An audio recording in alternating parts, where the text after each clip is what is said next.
Hey Alex, I have friends, to tell you welcome something back to the urgent. channel where It's real about the emotions merger. and We're in unexpected danger. love stories come alive.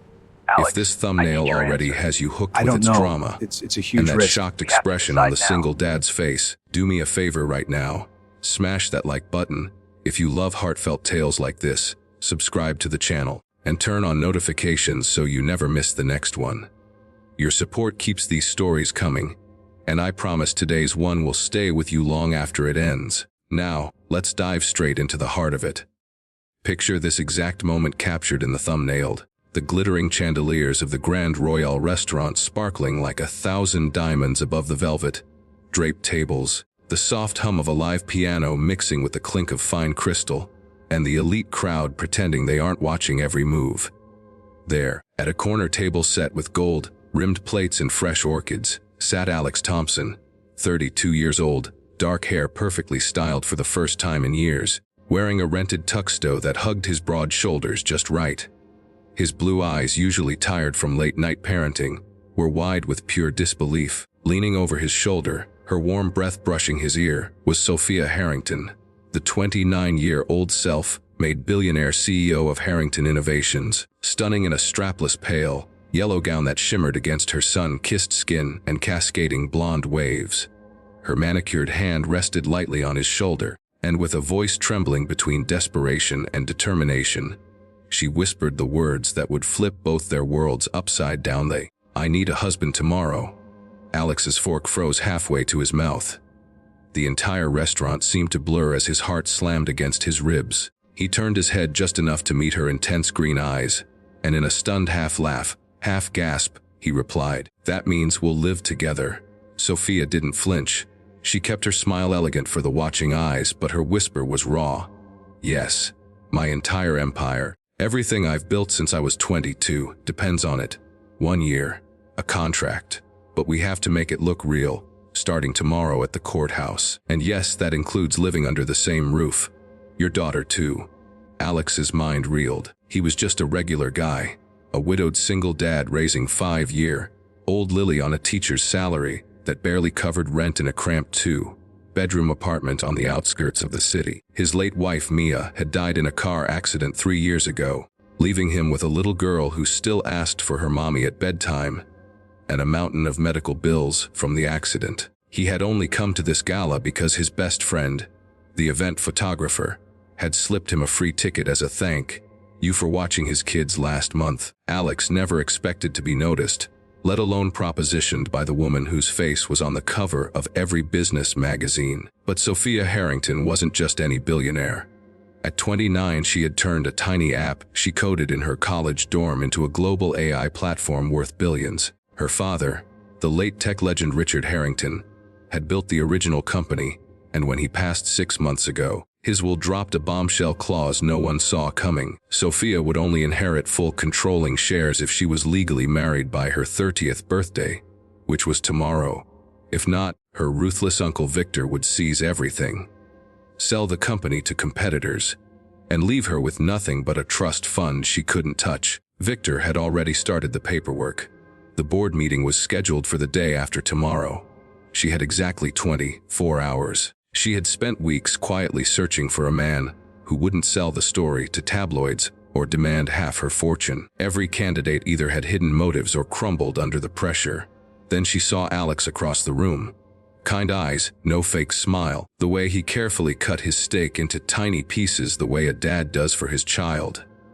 When she ran a quick background check on her phone under the table, she learned he was a widower with a daughter and 0 criminal record. Honest, broke but proud. Exactly what she needed.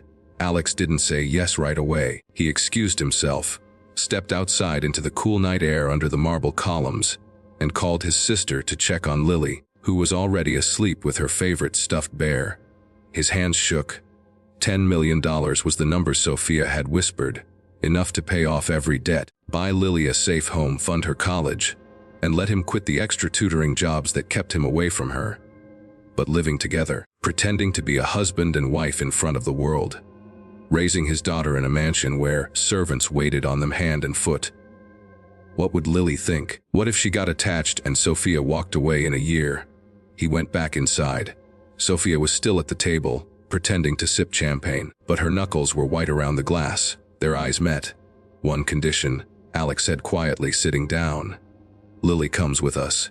She's not negotiable, and if this hurts her in any way, the deal is off. Money or no money." Sophia's shoulders relaxed for the first time all night. "Deal," she breathed. "Tomorrow, 9 a.m. at the courthouse. I'll send a car." The next morning was a whirlwind. Alex woke Lily with a gentle shake and told her they were going on a special adventure with a new friend. The little girl, with her messy brown curls and big curious eyes, clutched her bear and asked, "Is she nice, Daddy?" He didn't have an answer yet. At the courthouse, Sophia arrived in a simple white dress, elegant but not flashy, and signed the papers with steady hands. Alex wore the same tux from last night because he owned nothing fancier. The justice of the peace pronounced them husband and wife in under 10 minutes. No kiss, just a quick handshake and a shared look that said, "We're really doing this." The drive to Sophia's sprawling waterfront mansion took 40 minutes of awkward silence, broken only by Lily's excited questions about the big house with the pool. When the iron gates opened and the 3-story glass and stone palace appeared, Lily gasped, "Daddy, is this a castle?" Sophia smiled softly for the first time. "It's our home now, sweetheart." The first week was pure chaos. Sophia's staff had prepared a separate wing for Alex and Lily, but Alex insisted they share the main suite, so it looked real for the cameras that were already camped outside the gates. Lily's room was bigger than their old apartment, filled with every toy she could dream of, yet she still crawled into bed with Alex every night whispering, "I miss our old house." Sophia worked from home, but her days were filled with frantic board calls and lawyers.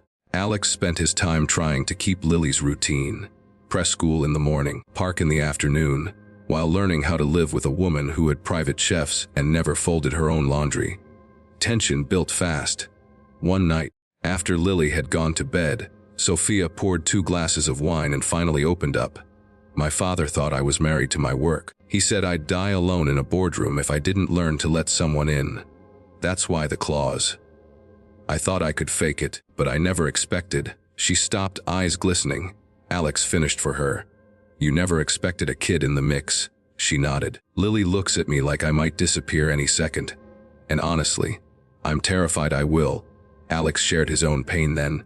The night Mia died, the guilt that he couldn't save her, the way Lily still drew pictures of Mommy in heaven. For the first time, Sophia cried real tears in front of someone who wasn't on her payroll. They didn't touch, but the space between them felt smaller. The real challenges came rolling in like waves. Uncle Victor leaked a story to the tabloids claiming Sophia had bought a husband and that Lily was a prop. Paparazzi chased their car when they took Lily to the zoo. Lily came home from press school crying because a classmate said her new mommy was fake. Sophia's ex-boyfriend, a former business partner, showed up at the mansion drunk, threatening to reveal old emails that could tank a pending merger. Alex stood between them, calm but firm, and for the first time Sophia felt protected instead of powerful. The turning point arrived on Lily's 6th birthday. Sophia had secretly planned a backyard carnival, ponies, cotton candy, a custom cake with Lily's favorite cartoon character. But Lily got sick that morning with a high fever. Doctors were called. It was just a virus, but the little girl was miserable. Sophia canceled every meeting, kicked off her heels, and sat on the floor beside Lily's bed for 14 straight hours, reading the same storybook over and over, wiping her forehead with cool cloths, singing lullabies in a voice that cracked with exhaustion. Alex watched from the doorway, heart swelling. When Lily finally fell asleep, Sophia looked up at him with red-rimmed eyes and whispered, "I think I'm in love with her, and with you." Alex knelt beside her. "I stopped pretending the day you chose Lily over that merger. This stopped being a contract weeks ago." They didn't rush. Over the next months they built something real in the quiet spaces between the chaos. Alex taught Sophia how to make pancakes on Sunday mornings. No chef allowed. Sophia taught Lily how to code a simple game on her tablet. They took weekend trips to the beach where no paparazzi could follow, built sandcastles, and let the waves wash away the pretense. Alex finally mourned Mia properly, with Sophia holding his hand through the tears. Sophia learned to turn off her phone at dinner and just be present. The biggest test came when Uncle Victor tried one last move. He offered Alex $20 million to divorce Sophia and disappear with Lily. Alex looked the man in the eye in the middle of the mansion's grand foyer and said, "You can keep your money. I already have everything I need right here." He tore the check in half on camera, footage that later went viral and destroyed Victor's credibility with the board. At the final board meeting, exactly 1 year later, Sophia walked in holding Alex's hand, Lily between them in a little suit. She presented proof that the marriage was real, that the family was real, and that the company was stronger than ever because its CEO finally understood balance. The board voted unanimously to keep her in control. Victor stormed out defeated. That evening, on the same balcony where Sophia had first confessed her fear, Alex got down on one knee, this time with a real ring he had saved for months to buy with his own money, not hers. "Sophia Harrington, Thompson, I don't want a contract. I want forever. Marry me again, for real this time." She said yes through happy tears. Lily clapped and threw flower petals she had secretly collected. Today, 3 years later, the mansion is filled with laughter instead of silence. Lily calls Sophia Mum, without hesitation. Alex runs a small photography studio from home so he can be there for every school play. Sophia still leads her empire, but she leaves the office at 5 sharp every day. They've started a foundation together helping widowed parents and single moms build new lives. And every anniversary they return to the Grand Royale restaurant, sit at the same table, and remember the night a desperate whisper changed everything. Sophia still leans close and whispers, "I needed a husband tomorrow." Alex always answers with the same grin, "And I got a family for life." So if you're watching this right now, and you're going through your own impossible situation, whether it's money struggles, heartbreak, or feeling like the world is closing in, remember this: sometimes the scariest yes you ever say leads to the most beautiful chapter of your story. Love doesn't always arrive with perfect timing or perfect people. It arrives exactly when you're brave enough to say yes anyway. Thank you for staying with me through this whole journey. If this story moved you even a little, please drop a like, leave a comment telling me what touched your heart most, and subscribe so we can keep creating stories that remind us we're never alone. See you in the next one. And remember, your own unexpected love story might be just one brave whisper away.